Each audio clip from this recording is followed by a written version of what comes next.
versículo.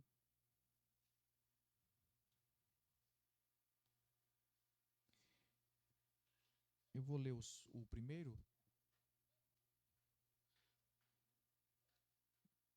O 1.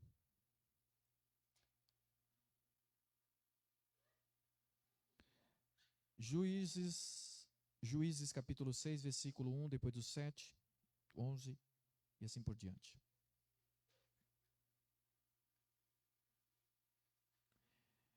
Todos acharam? De novo, os israelitas fizeram o que o Senhor reprova. E durante 7 anos, ele o entregou nas mãos dos midianitas. Os midianitas dominavam Israel. Por isso os israelitas fizeram para si esconderijo nas montanhas, nas cavernas, nas fortalezas. Sempre que os israelitas faziam as suas plantações, os midianitas e os amalequitas e os outros povos da região, a leste deles invadiam.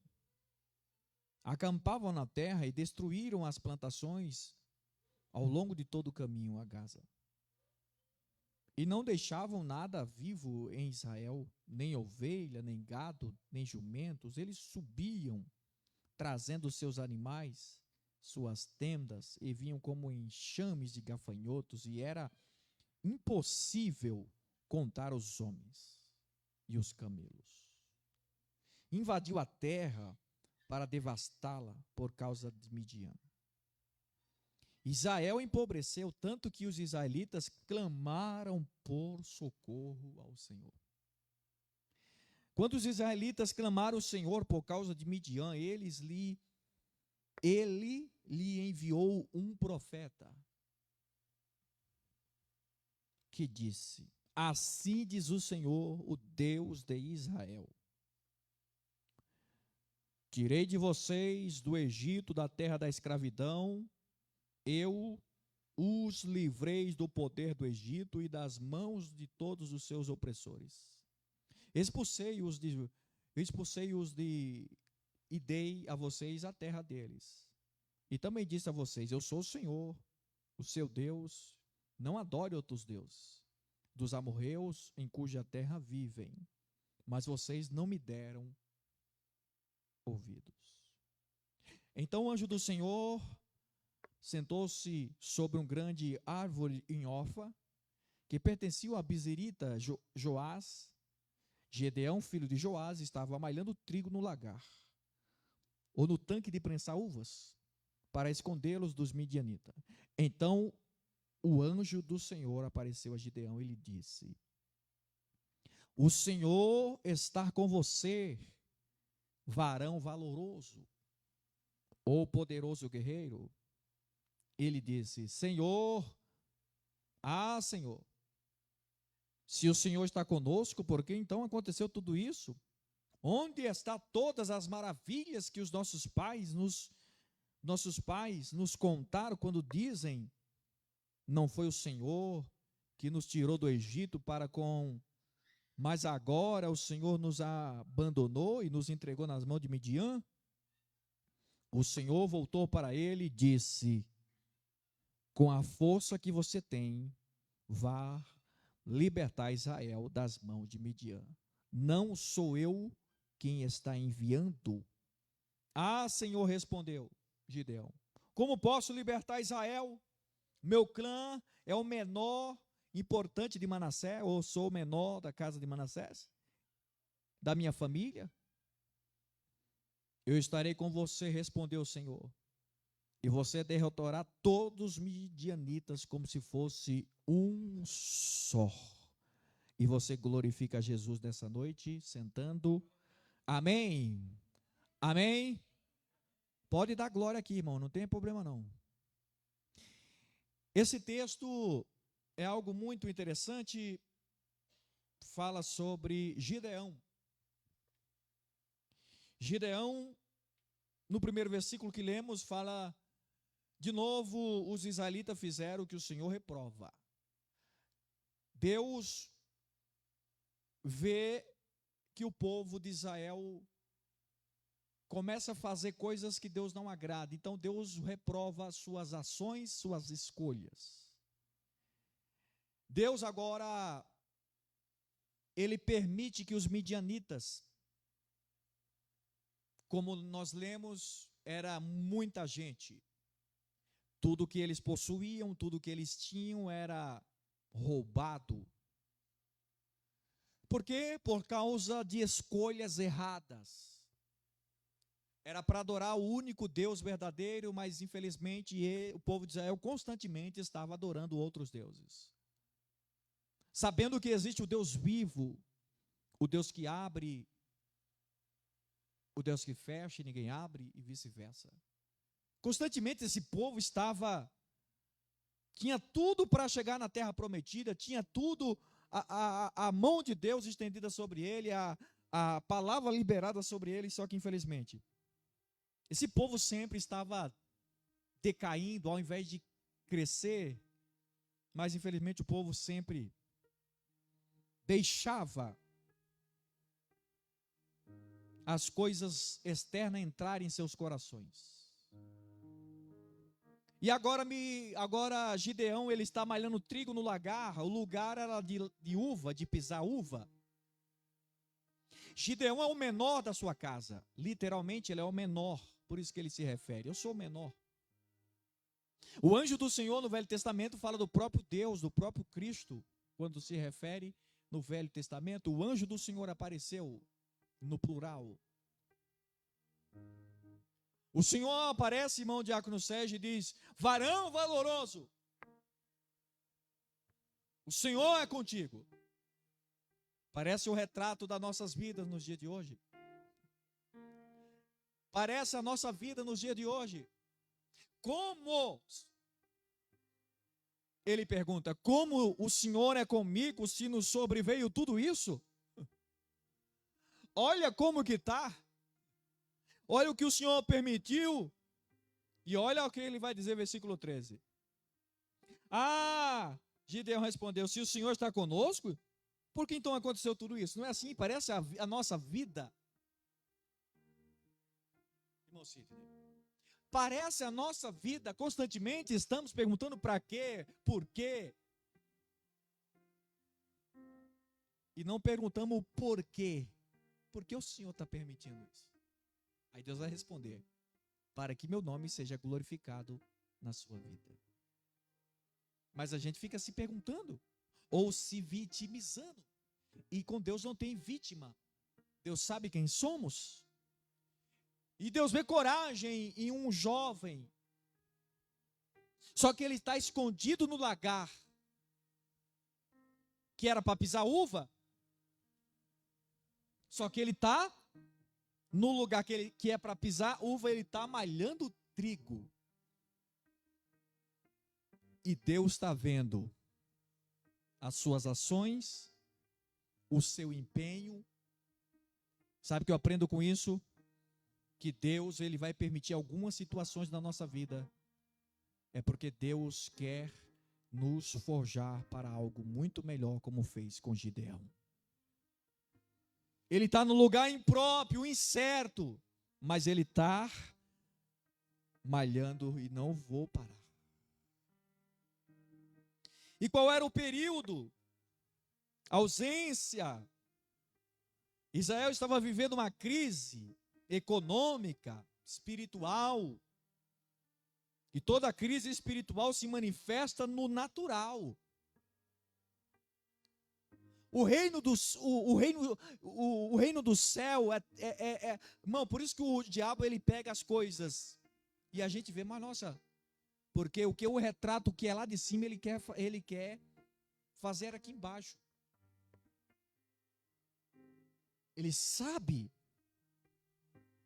que as coisas que é de cima é sagrado, então ele faz coisas aqui embaixo e as pessoas aderem. Mas vamos lá. Toda crise espiritual se manifesta no natural. Por isso a Bíblia diz se te mostrares frouxo, a palavra vai dizer, ou com pouca força, ou desanimado, seja lá o termo que for, se te mostrares frouxo no dia da tua angústia, ou seja, no dia da tua aflição, no dia do teu medo, no dia das tuas preocupações, nos dias das tribulações, a tua força será pouca. E o que eu devo fazer quando eu estou desanimado? Como Paulo diz a Timóteo, meu filho, desperta o dom que está em ti, que foi dado pela imposição de mãos. O que é despertar o dom? Ou seja, Deus já nos deu autoridade, o que precisa é manter, e como mantém a presença de Deus, é buscando a Deus. Por isso que o salmista diz, Salmo 27, uma coisa peço ao Senhor e a buscarei, que eu possa morar na casa do Senhor por longos dias, para contemplar a formosura do Senhor e aprender no seu templo. Ou seja, eu tenho que buscar, mesmo desanimado, como a gente louva, perplexo, mas não destruído. Buscar. Levítico 6,13, o fogo arderá continuamente sobre o altar e não se apagará. Como eu mantenho ou desperto o dom que está dentro de mim, ou que Deus tem em mim? É buscando, e quando na medida que eu vou buscando, Deus vai se revelando, e quando Deus vai se revelando, eu vou tendo experiência, e quando eu vou tendo experiência, eu vou tendo esperança, e quando eu vou tendo esperança, o amor, como diz, porque a tribulação produz a experiência, esperança não traz confusão, por conta o amor de Deus está derramado em nossos corações pelo Espírito Santo de Deus. A luta pode estar travada, mas consigo dentro de você tem uma esperança viva, porque a tribulação nos mantém ou nos ensina a ter esperança. E o que é esperança? É esperar sem reclamar e sem murmurar. Por quê? Ou a Bíblia diz, os que esperam no Senhor. Isaías diz, os que esperam no Senhor renovarão as suas forças.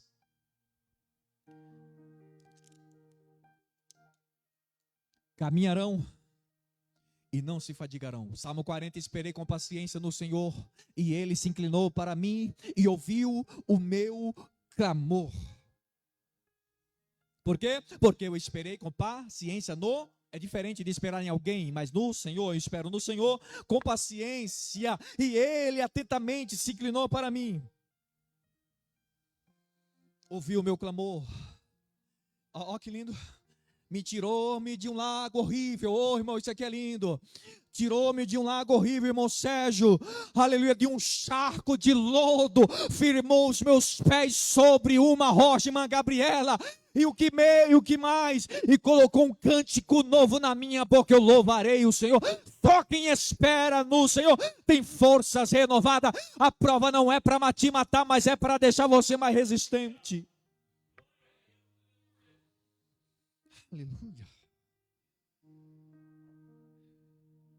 Agora uma pergunta, por que Deus não respondeu o clamor imediatamente? E o povo clamou ao Senhor.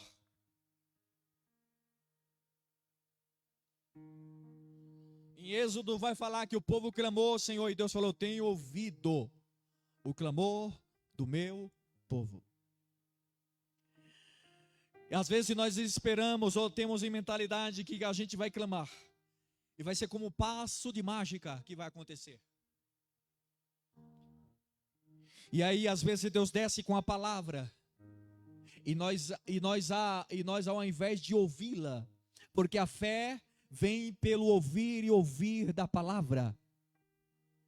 Aí a gente, em vez de guardar a palavra que desceu, a gente duvida, porque esperamos como se fosse um passo de mágica, como se Deus fosse um mágico, que a luta fosse sumir de uma hora para outra, e quando na verdade Deus quer nos dar resistência, como diz Filipenses capítulo 1 ou 13, se eu não me engano, ou 4:13. Posso todas as coisas naquele que me fortalece. Sabe o que é isso? Poder, isso é quando a luta bater, você diz, eu posso. Como Paulo estava preso, mas ele diz, eu posso. Eu posso ter e não ter. Eu sei ter a mudança, eu não sei. E também ser e passar necessidade. E tudo estou instruído, então posso todas as coisas. A luta até veio, mas eu posso resistir. Por quê? Porque Deus está comigo. É isso que nós precisamos ter: resistência, resiliência, fortalecimento, esperança, fé. E fé é certeza das coisas que não se veem, mas é prova daquilo que se espera. Por isso que o salmista diz: os que confiam no Senhor. É como quem? É como os montes de Sião, que não se abala, mas permanece por alguns dias. Permanece para sempre. Você tem essa esperança, não perca ela. Quando a luta bater, aí você está dizendo: eita, eu estou perto do meu propósito. Quando o negócio parece que você olhar e falar: meu Deus do céu, estou sendo luta de todo lado. Você diz: eu estou perto do meu propósito. Então continua firme e não desfaleça. Porque a Bíblia diz que porque o vosso trabalho não será vão no Senhor. Período dos juízes, ausência de rei. Cada um fazia o que dava na telha. Juízes capítulo 1, capítulo 21, versículo 25. Cada um fazia o que parecia reto aos seus olhos. Então eu vou fazer assim, outro dizia, eu vou fazer assim, outro dizia, eu vou fazer frito, outro dizia, eu vou fazer mal passado. Cada um fazia o que dava na telha. Só que com Deus não é assim. No reino não funciona assim. Funciona obedecer. Porque obedecer é melhor do que sacrificar. Não adianta a gente falar assim: olha, nós vamos por aqui, por esse caminho, igreja. Aí de repente outro diz: não, pastor, nós vamos por aqui, eu vou por aqui, porque... Não, vamos por esse caminho. Como foi falado ontem, era necessário passar por Samaria. Embora o caminho é distante, mas é necessário. O que é necessário é necessário. Porque é necessário às vezes, é necessário ter mudança, é necessário. É necessário Deus passar para fazer algo que nós, às vezes, estamos totalmente sem perceber o que Ele está fazendo. Por isso, Romanos 8, 28, tudo contribui para o bem daqueles que amam a Deus, daqueles que foram chamados por seu decreto. Por isso, irmão cristiano, por isso, igreja do Senhor, por isso que às vezes vem o desânimo na minha vida e na sua vida. Por quê? Por causa do propósito de Deus que Deus tem na nossa vida. Irmão, nós não somos obra do acaso. Nós não estamos aqui por causa que alguém olhou para nós e achou graça. Não, alguém poderoso olhou para nós e disse: eu te comprei, te remi, chamei-te pelo teu nome, tu és meu. Olha como Deus nos chama: bichinho de Jacó, vermezinho.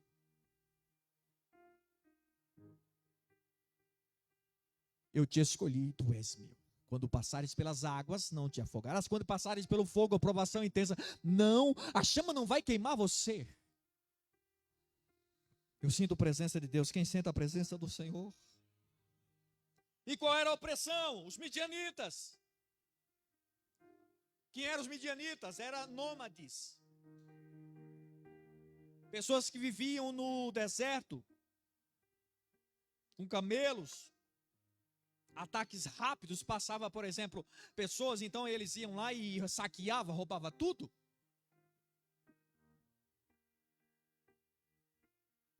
E Deus está vendo tudo isso. Ele destruía as colheitas, os animais, o povo tribulado. Juízes 6:5 vai dizer que eles eram como gafanhotos, era uma multidão.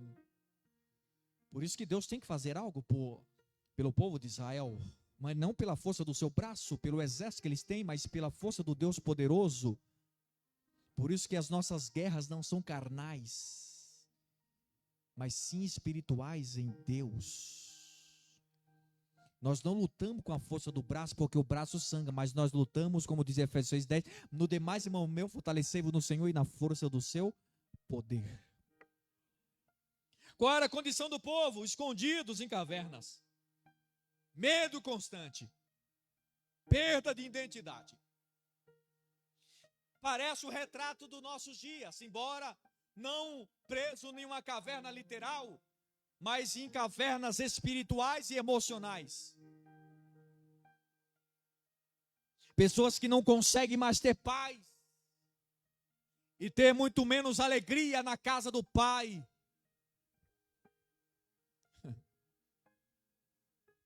Se fecha dentro de uma caverna, de um mundinho, onde se vitimiza, e aí diz, ninguém me ama, eu nasci para sofrer.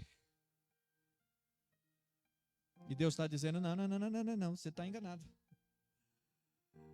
Você que não percebe que você é mais que vencedor, mas você não percebe isso. Aí nós ficamos nos vitimizando. Aí vem o quê? Ficamos numa caverna espiritual, de medo, de ansiedade, de depressão, quando muitos entram, de traumas, de rancores, de medo constante de se entregar ao Deus poderoso. Temos que fazer como aquela mulher do vaso que quebrou o vaso e não estava nem aí para a religião. Os religiosos da época imaginavam e olhavam para que esse desperdício tudo, mas a mulher, enquanto Jesus está na casa do abençoado que recebera Jesus, e tinha que receber muito bem, mas não fez muito de conta com Jesus, enquanto a mulher não é convidada, mas ela diz, eu vou oferecer o que ninguém ofereceu. Eu vou dar o que ninguém está dando para Jesus. É muita gente sentada na mesa e ninguém está dando para ele o que é devido, então ela vai por debaixo da mesa. Irmão, era uma vergonha naquele tempo. Imagina, uma mulher naquele contexto, que as mulheres naquela época não era como hoje. Hoje a mulher tem mais liberdade, né, de trabalhar, de fazer as coisas, né, irmã Ju? Agora a mulher vai lá, imagina, o religioso ficou mais capetado ainda, mais... Acho que tá querendo Jesus, né? Se fosse olhar hoje, né? Mas ela vai lá, quebra o vaso de alabastro e enxuga com o cabelo ainda, meu Deus do céu. Olha o escândalo. Olha o escândalo. Eu imagino os religiosos olhando, dizendo, nossa, você viu aquela mulher? Estava todo reunido lá. E ela quebrou o vaso e enxugou com o cabelo. Misericórdia. Imagina a cena, irmão, parecendo os dias de hoje, se você ver. Já estava na mídia, já estava nas redes sociais, Instagram, TikTok, já estava bombando, irmã. Mas a mulher deu tudo que ela tinha para Jesus. Será que a gente está dando tudo para Jesus? Ou a gente está preocupado com os religiosos que não está nem aí? Mas em nome de Jesus, vamos quebrar o nosso vaso e dizer, Jesus, eu vou me entregar totalmente para ti, Senhor. Hoje é noite de entrega, irmão, nós vamos se entregar totalmente para o Senhor. Então o povo estava escondido em caverna, medo constante, perda de identidade, não sabia quem era mais eles. Quando o povo perde a aliança, perde a autoridade. Por isso que tem gente que diz, você já viu gente, eu não ia falar, mas está dentro do Espírito Santo, né? A gente estuda e Deus vai revelando. Você já viu gente querer expulsar demônio no nome de Jesus e não sair? Você já viu? Aí você diz, mas como? Não é no nome de Jesus que sai? É. Mas sabe por que não sai no nome de Jesus? Porque a vida que a pessoa vive não é condizente com o Cristo que ela professa. É uma vida incoerente, sem vida. Por isso que muitos me dirão naquele dia, mas eu preguei expulsei demônios, Senhor, curei no teu nome. Jesus dirá abertamente, não vos conheço. Por isso que nós temos que viver uma vida coerente com aquilo que pregamos, louvamos. Uma vida coerente com aquilo que tudo que nós fazemos. Por isso que dói viver o Evangelho. Por isso que tem gente que não sente muita coisa. Por quê? Porque vive uma vida incoerente. Canta, mas não vive. Louva, mas não vive. Prega, mas não vive. E as pessoas olham e dizem, eu não quero ser como fulano, como ciclano, mentiroso, trapaceiro, passa a perna em todo mundo, dá nó em pingo d'água. Mas aquele que vive uma vida coerente com o evangelho de Jesus, quando ele abre a boca em nome de Jesus, o espírito maligno bate em retirada. Por isso que as pessoas não estão ouvindo, as pessoas não estão observando as minhas palavras, mas as minhas ações valem mais do que as minhas palavras. É difícil, meu Senhor. Se as minhas ações não correspondem com aquilo que eu prego, as pessoas vão ter descrédito. Mas em nome de Jesus, nós estamos tentando viver o evangelho genuíno de Jesus. E um dia ter esperança de entrar no céu pela porta. Amém, igreja? Vamos lá. Jesus amado, eu falo para vocês, olha, não é possível. 20 minutos. Quem está alegre nessa noite? O clamor não substitui obediência. Como assim? Vamos lá para a Bíblia? 6, Juízes 6, 7 e 10. Olha que lindo. Quando os israelitas clamaram ao Senhor por causa de Midian, lhes enviou um profeta que disse: assim diz o Senhor, o Deus de Israel: tirei vocês do Egito, da terra da escravidão. Eu os livrei do poder do Egito e das mãos de todos os opressores, expulsei e os dei a vocês a terra deles. Também disse: vocês, eu sou o Senhor, o seu Deus, não adorem outros deuses. Dos amorreus, em cuja terra vive, mas vocês não me deram ouvidos. O povo abençoado, meu Deus do céu, parece o retrato do século 21, meu Deus. Parece o retrato dos dias de hoje. Deus falando: olha, não vá por esse caminho. Aí a pessoa diz: não, eu vou por aqui. Ou melhor dizendo, aí você fala: Deus está demorando demais, então eu vou pegar a prova de novo com a mão e eu vou fazer do meu jeito. E aí depois fica reclamando. E aí fica dizendo: por que Deus não fez? Porque você pegou. Prova com a mão.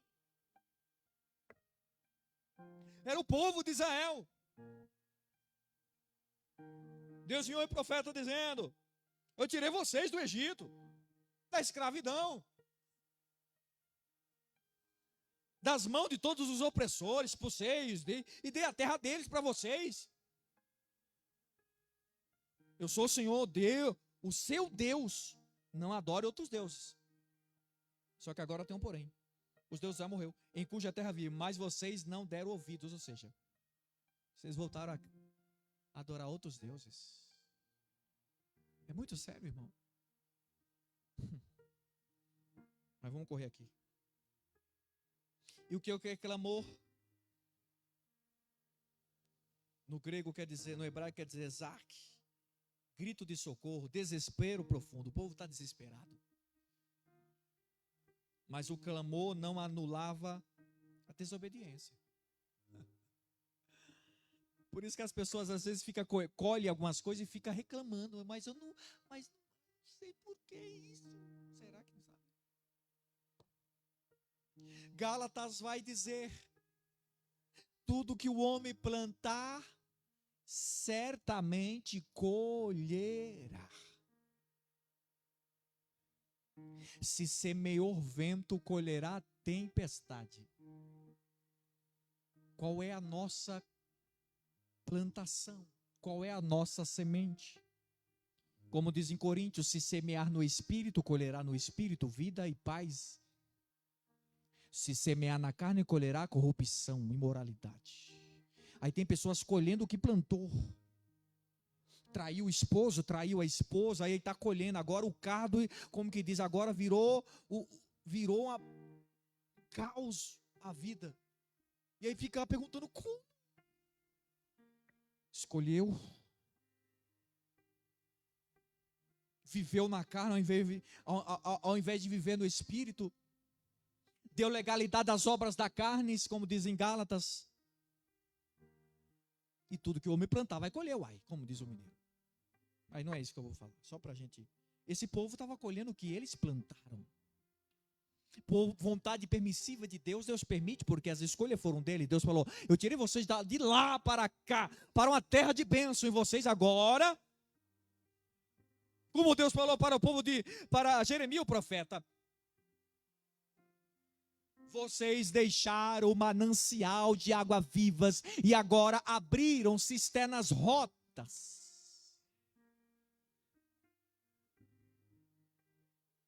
Você tinha um manancial, agora vocês abriram cisternas rotas sem água.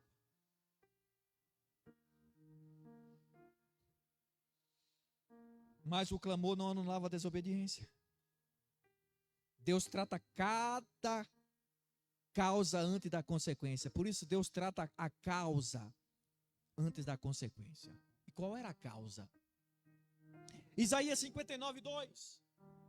Olha que lindo. As vossas iniquidades fazem separação entre vós e o vosso Deus.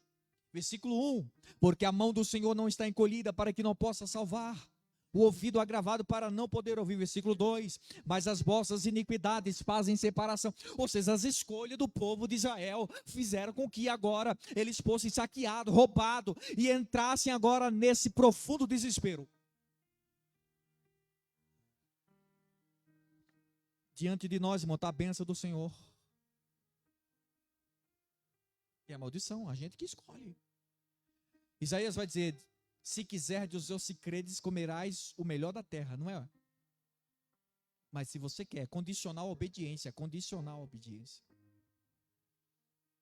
Aí as pessoas escolhem, faz as escolhas erradas, e depois lamenta, chora, grita: meu Deus, eu...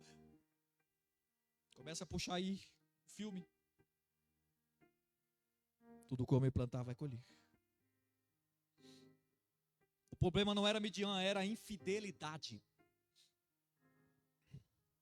Juízes 6:10. Eu vos disse, eu sou o Senhor vosso Deus, não temais os deuses dos amorreus, em cuja terra habitais vós, porém não obedecesse a minha voz. Sabe por que tem muita gente capengando, morrendo espiritualmente? Porque não dá ouvido à palavra de Deus. Sabe por que tem muita gente entrando em vales? Provações de Deus é diferente de provações que a gente pega com a mão, de prova que a gente pega com a mão. As provas que Deus permite sobre nós é para nos aperfeiçoar, como diz lá em Pedro: assim como o ouro é provado, assim é provada a vossa fé, como o ouro provado no fogo. Porque o ouro é provado no fogo para tirar todas as impurezas. É interessante que o ourives, enquanto ele não vê a face no ouro, não está bom. Sabe o que eu aprendo com isso? Enquanto Deus não olhar para nós e não refletir, ainda não está bom. Por isso que às vezes nós estamos sendo moldados pelo oleiro. Deus está nos aperfeiçoando para a sua obra. Amém? E não é para nos matar, não. É para nos aperfeiçoar, para sermos melhores do que nós fomos ontem que passou. Mas vamos continuar.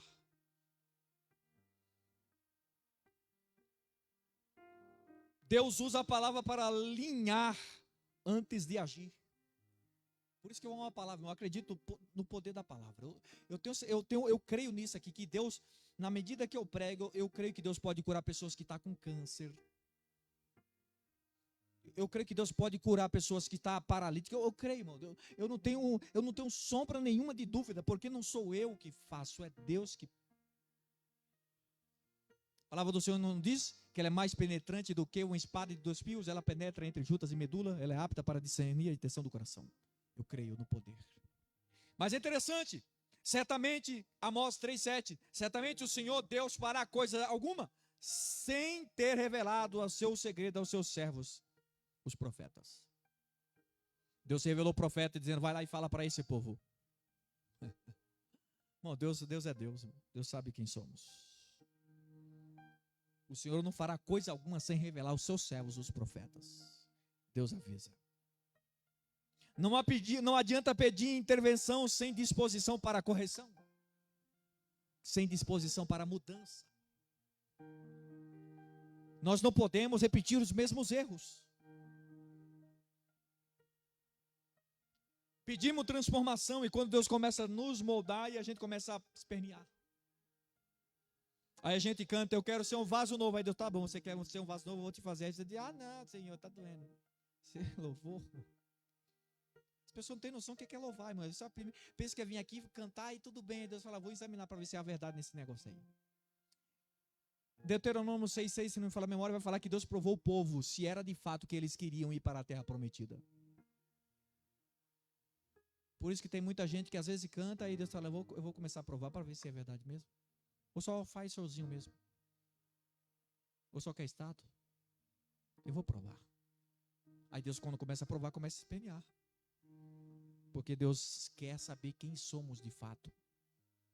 Se somos um espectador, um animador, ou se somos um servo à disposição do serviço dele, da sua obra.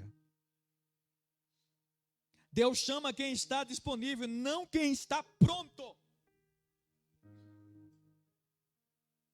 Tem alguém vivo aí? Vou repetir para alguém que diz, quando eu estiver preparado, você não vai ter preparado nunca. Deus, não esquece, Deus chama quem está disponível. Não é quem está pronto. Vamos lá, vamos de Bíblia? Juízes 6, do 11 ao 12. Então o anjo do Senhor veio e sentou-se debaixo do grande carvalho de Orfa, que pertencia a Joás, o clã de Abiezer, ou Abizerita, Gideão. Filho de Joás estava debulhando trigo no fundo de uma prensa de uva, a fim de não ser descoberto pelos midianitas. O anjo do Senhor apareceu a Gideão e disse, o Senhor é com você, varão valoroso. Ele não estava preparado, mas estava disponível. Estava escondido, mas estava disponível.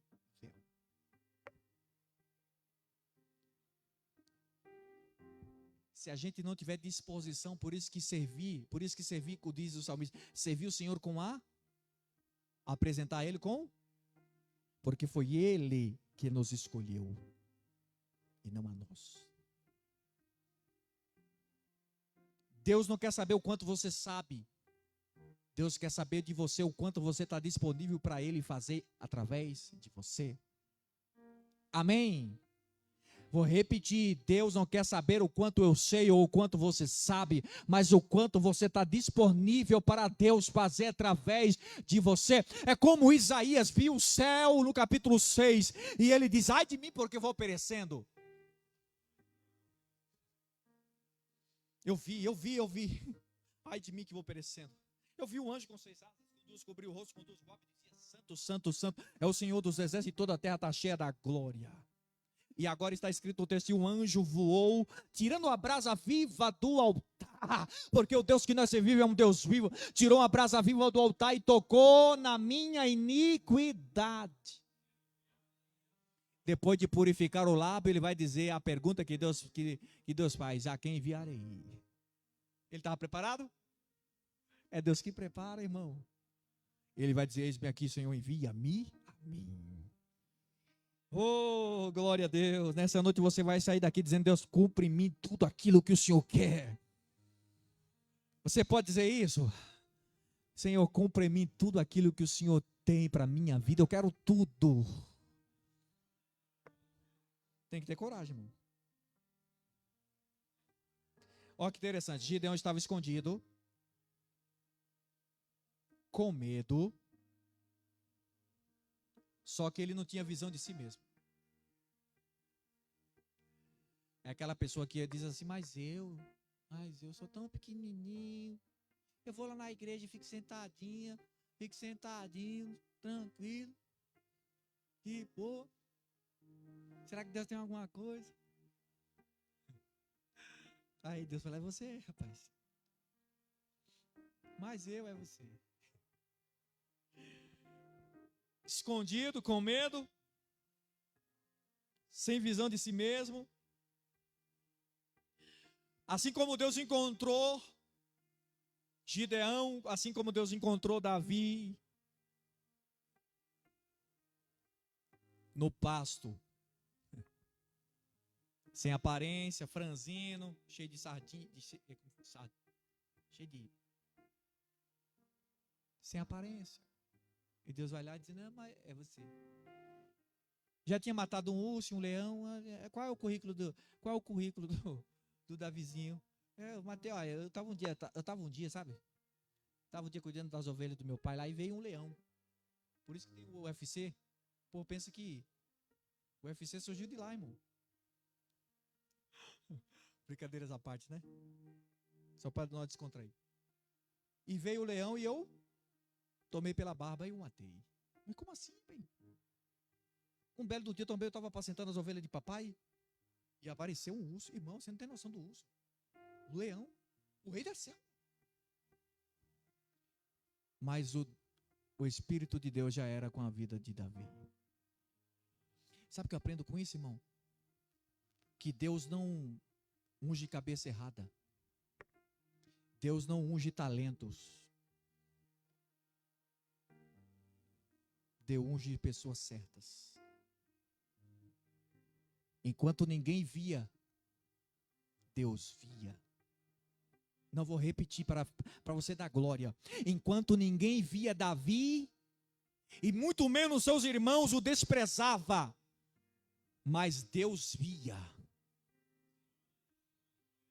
Quem sabe alguns de nós entra culto e sai culto e diz: mas eu sou um pequenininho, olha, ei meu querido, Deus não olha como o homem olha, como Deus falou para o profeta Samuel: Samuel, não atente para a aparência, eu não olho como você está olhando para a beleza, a formosura, a altura, o porte físico, eu olho o coração e a disposição.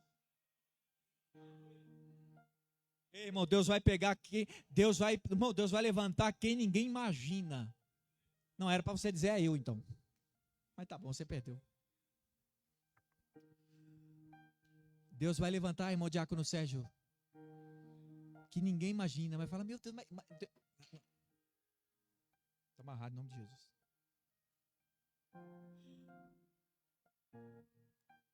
Mas Deus pega pessoas do anonimato e diz: agora é a sua vez. Ah, mas ninguém nunca me deu nada, ninguém. Não, Deus não trabalha com olhar, com a ótica humana. Quem sabe você que está aí no som, irmão Sidney, a irmã Andréia, você, igreja. Aí Deus está dizendo assim: eu tenho algo com você, mas como assim? Não entendo nada, sabe? O pastor fala para orar e eu não consigo, é um negócio, é uma luta. Deus vai fazer um negócio em você e você vai ver.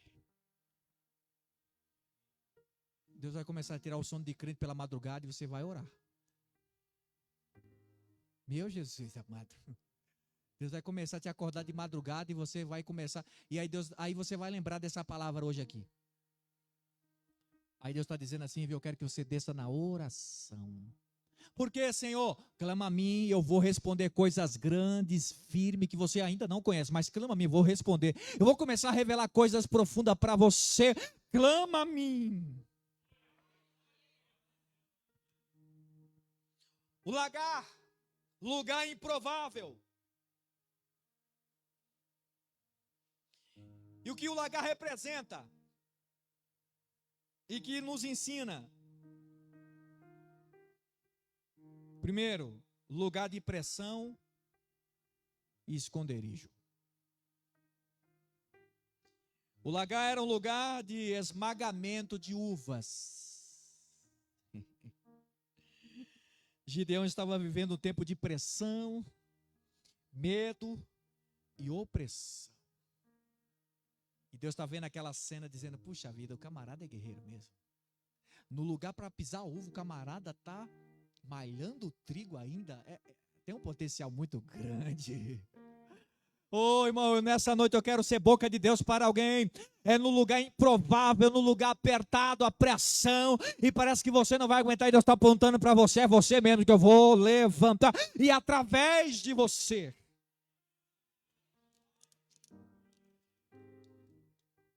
Gideão está vivendo um tempo de pressão, de medo, de opressão. Salmo 34, 19. Muitas são as aflições do justo, mas o Senhor livra de todas. Não, você perdeu de dar glória. Muitas são as aflições do justo, mas o Senhor faz o quê? Ele livra de toda. A prova não é eterna. Por isso que é um tempo determinado debaixo do céu para todo propósito. Há tempo de nascer, há tempo de morrer, há tempo de plantar e há tempo de colher o que se plantou. Há tempo de chorar também, há tempo de rir. Eu quero ser boca de Deus para alguém que, quem sabe, o tempo de chorar vai passar e você vai começar a se alegrar em Cristo Jesus. Quem pode, recebe esta palavra.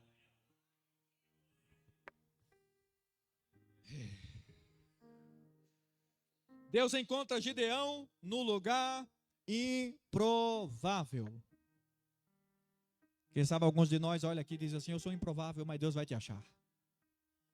Você pode dizer para alguém aí, fala assim: Deus vai te achar.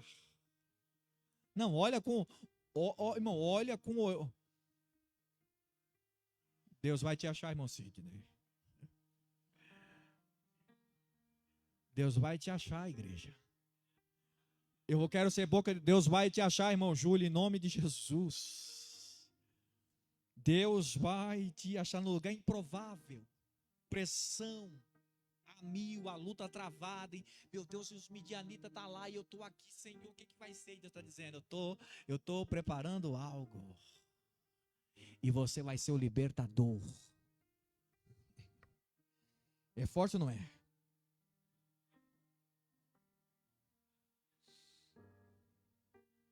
Deus encontra Gideão no lugar improvável.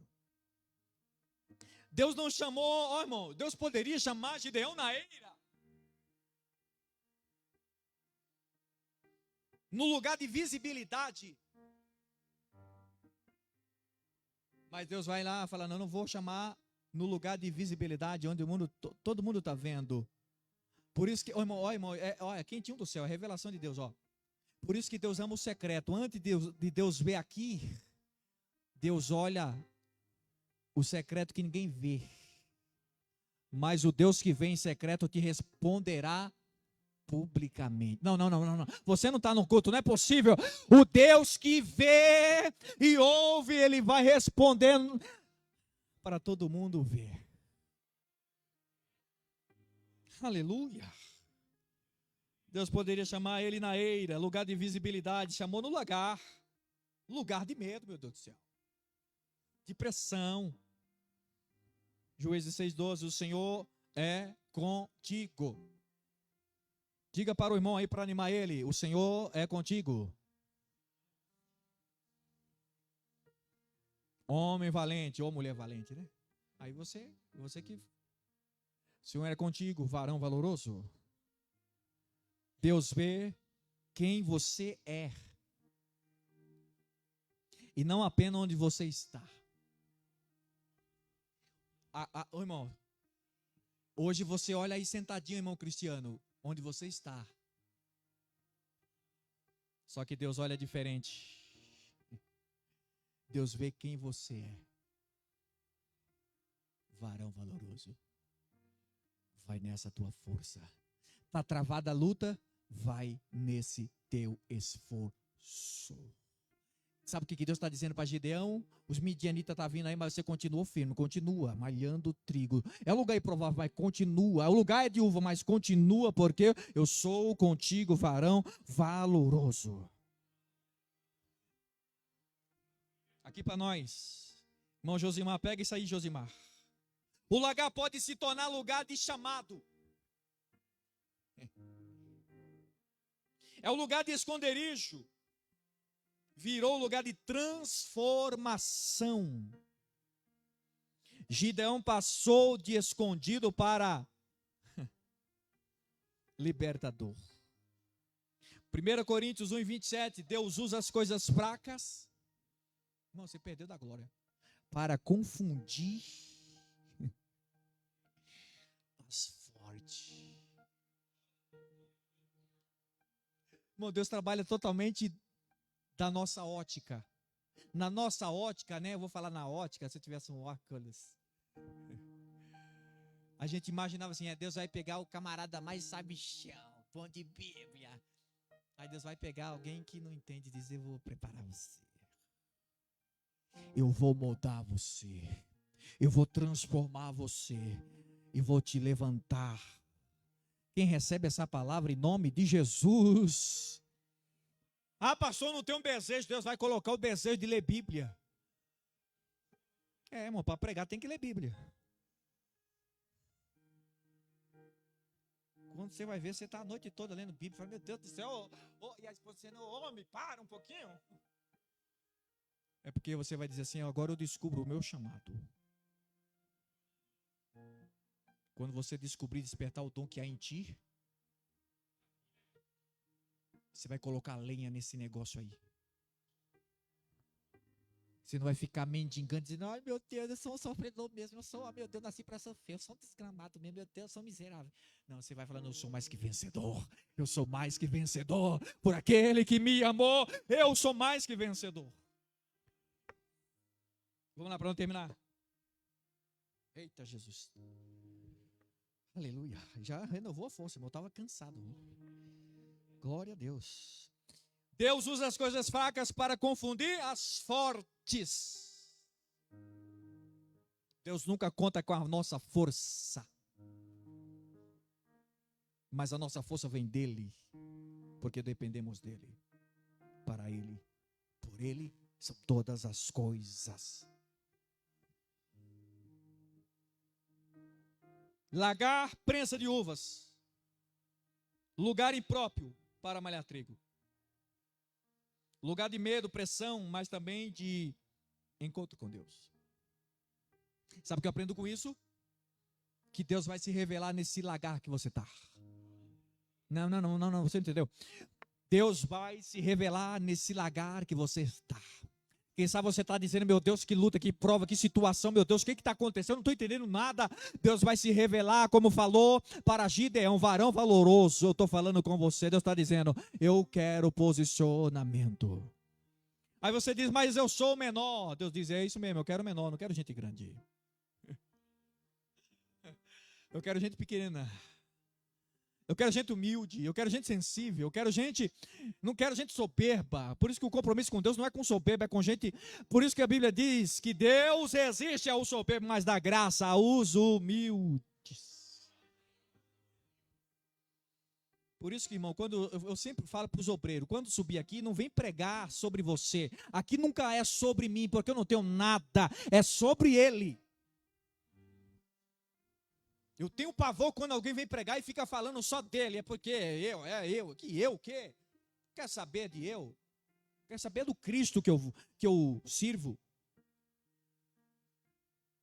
Tudo aqui é por ele, para ele são todas as coisas. Você pode glorificar a Jesus? Salmo 139, 7 a 10. Para onde me irei do teu espírito? Para onde fugirei da tua presença? Se eu subir no céu, tu lá estás. Se eu fizer a minha cama no inferno ou no Seol, tu ali estás. Eis que tu estás lá. Se eu tomar as asas da alva e habitar nas partes mais extremas do mar, até lá a tua mão me guiará. Aleluia. E a tua mão direita me susterá. Oh meu Deus do céu, essa palavra é tremenda. O salmista está dizendo, Senhor, para onde eu irei da tua face ou da tua presença? Se eu fugir para longe, tu estás. Se eu fizer a minha cama no inferno, tu ali está. Se eu fizer a minha cama no lugar mais baixo do mar, tu também ali está. Porque lembra de Jonas? Do ventre do inferno clamei ao Senhor, mas o Senhor me ouviu. Eu sinto graça de Deus, irmão. Você não vai sair da forma que você entrou, só se você quiser. Você não vai sair, só se você não quiser. Deus chama pelo propósito, não pela condição. Olha, forte, né? Marca aí, irmão, ó, marca aí, ó.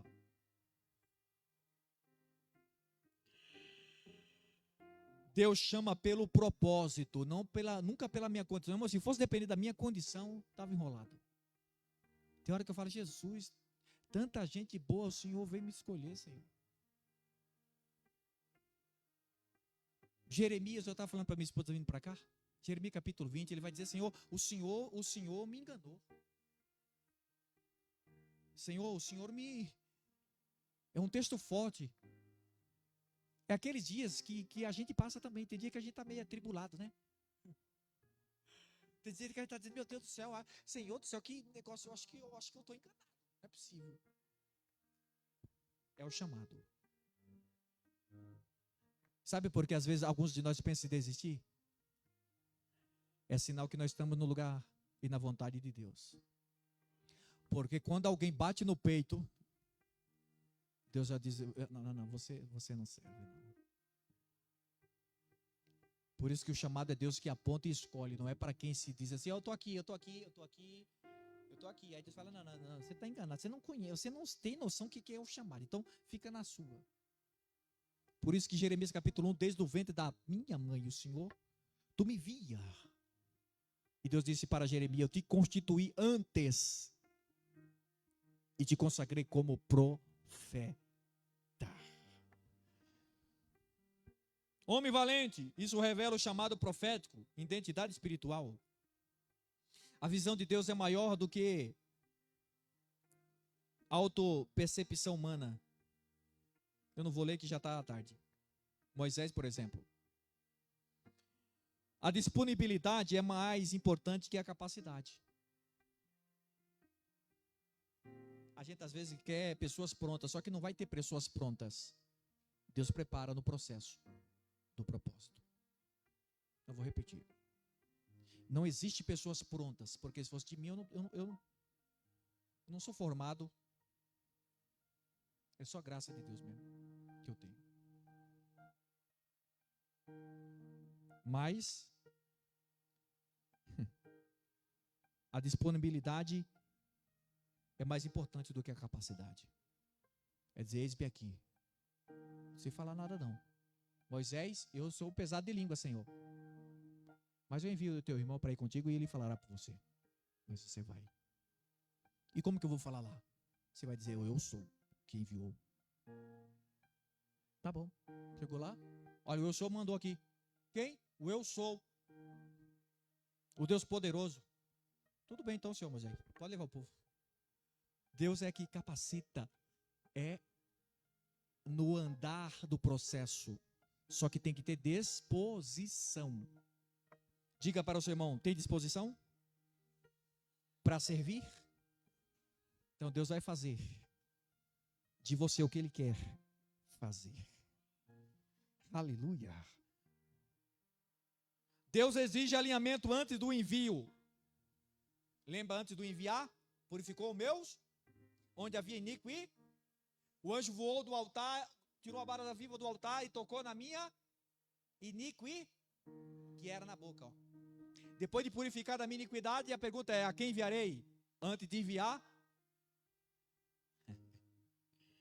Antes de enviar é o alinhamento de Deus. A missão pública. Deus trata o ambiente pessoal. Agora Deus vai tratar algo muito, muito forte agora. Agora Deus fala para ele: olha, derruba o altar de Baal. Como assim? Rompa com a idolatria, Gideão. A idolatria era uma cultura da época. Fertilidade e provisão. E aí Deus fala: agora você vai romper com esse negócio aí. Isso é idolatria, você vai remover. Mas Senhor, meus parentes, a minha família, não sei o que. Você vai romper ou vai continuar nessa mesmice?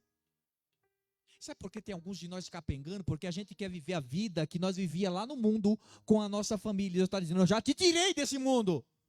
E você é uma nova criatura em mim. Agora eu quero que você faça a diferença lá.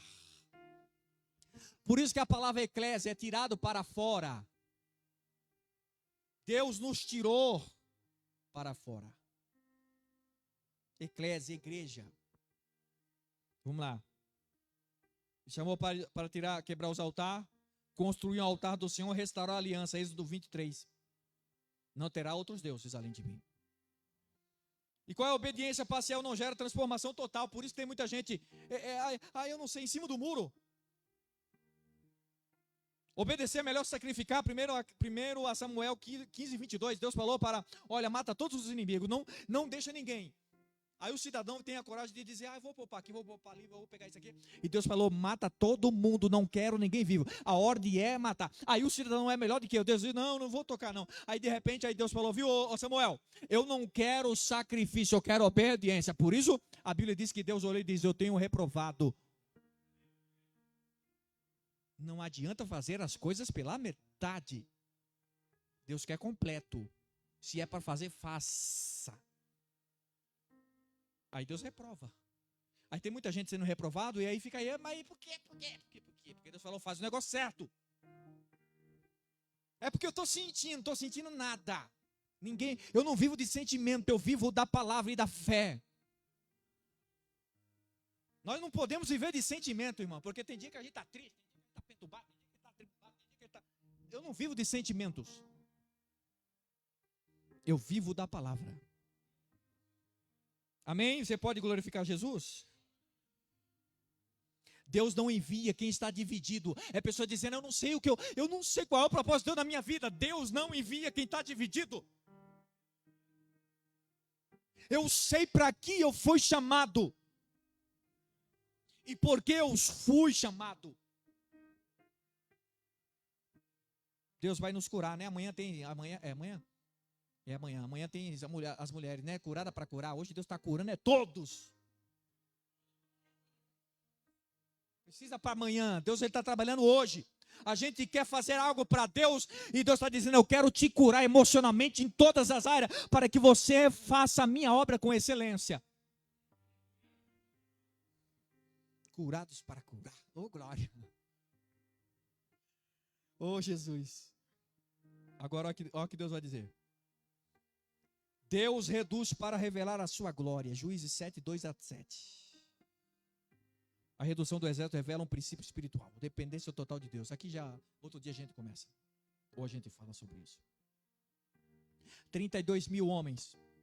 Deus diz, está muita gente. Mas deixa para outro dia. É melhor deixar com fome do que matar afogado, né? Matar.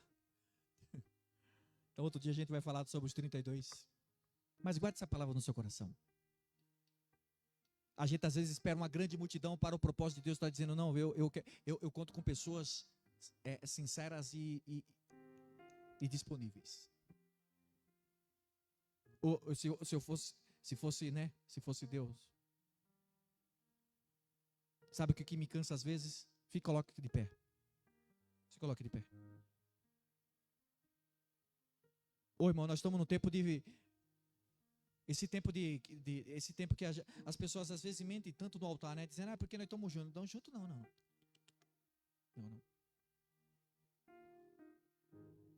Deus quer pessoas sinceras e disponíveis. Deus não conta com uma grande multidão. Deus conta com pessoas que dizem assim, Senhor, se o Senhor precisar de mim, eu vou fazer. Seja para limpar a igreja, eu vou limpar. Eu vou limpar com excelência. Seja para levar um copo de água para o pastor, eu vou levar com excelência. Seja para tocar, porque as pessoas pensam que, irmão, as coisas de Deus é sagrada. Para tocar esse instrumento aqui, o nosso irmão está lá, ele foi consagrado, foi orado para estar lá. Aqui não é a casa como que diz, da Joana, não, que a gente chega com o pezão e fica aqui, fica à vontade. Não, aqui não é ficar à vontade, não.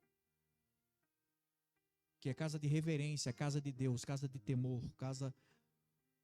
Só que a gente às vezes fala, né? A gente peca nisso, né? Sinta à vontade. Aqui é vontade, irmão. Sinta para vontade para louvar a Deus, né? Aí tem gente que chega aí, escancara e vai. Mas guarde essa palavra no seu coração. Você pode dizer, está disponível para Deus? Quem está disponível para o Senhor? Deus conta com você mesmo, irmão. Quem sabe, irmão, eu estou orando a Deus. E ora a Deus, Senhor, levanta tias para criança, Senhor. Senhor, eu faço a oração que a Bíblia diz assim, Senhor, envia, a Bíblia diz que grande é a seara, mas são poucos os ceifeiros. Envia ceifeiros, Senhor. envia pessoas para ajudar na obra, envia pessoas para estar de frente com as crianças, para dar aulinha para as crianças, envia, meu desejo, oh meu Pai, levanta músico, eu estou orando, Deus, levanta músico, que tenha compromisso com o céu, levanta, Senhor. O diácono Sérgio, igreja do Senhor, irmã Mara, levanta músico cheio do Espírito Santo, que não chegue só aqui para tocar um instrumento, pegar uma guitarra, pegar um baixo e tocar aqui e querer se apresentar, não, mas que esteja quebrantamento do coração, que venha tocar para Deus, mas com entrega. Quem sabe pode ser você, meu irmão. Eu vou orar nessa noite. Quem sente que Deus falou com você? É você mesmo, não é outro não. Por isso, quando pensar em desistir, lembra, eu estou mais perto do meu propósito do que eu imagino. Feche os seus olhos. Pai, eu te agradeço, Senhor. Em uma noite tão cansativa, um dia onde os teus filhos trabalhou, às vezes cansado, afadigado, mas vieram aqui, Senhor, ouvir uma palavra. Pai, que eles possam guardar essa palavra nos seus corações. E que eles possam, Pai, viver essa palavra. E na medida que eles viverem isso que foi ministrado, como eu estou vivendo, as suas vidas serão mudadas e transformadas. E eles serão, meu Deus, testemunhas, como o Senhor diz, em Iperó, Boituva, no mundo, eles serão testemunhas do Senhor. Por isso, Pai, em nome de Jesus, quer seja no louvor, quer seja, meu Pai, na intercessão, quer seja, meu Pai, na pregação, quer seja, eu não sei qual a área que os teus filhos têm o desejo em seus corações, mas eu te peço, Espírito Santo, venha, meu Deus, como foi falado nessa noite, desse lugar improvável, desse lugar de medo, desse lugar de aperto, levanta eles como instrumento na tua mão nessa última hora, e usa para a glória do teu nome na exposição da tua palavra, como um profeta, como uma profetisa, ó Deus, como um jovem de Deus, como a irmã cheia do Espírito Santo no louvor, na palavra, usa, levanta nessa noite, é o pedido do meu coração, Pai, leva-nos em paz, nos dá uma noite de paz, descanso e um amanhecer abençoado em nome de Jesus. E a igreja diz amém. Vamos encerrar? Quinta-feira. Domingo, se Jesus não voltar, nós estaremos aqui no culto da comunidade.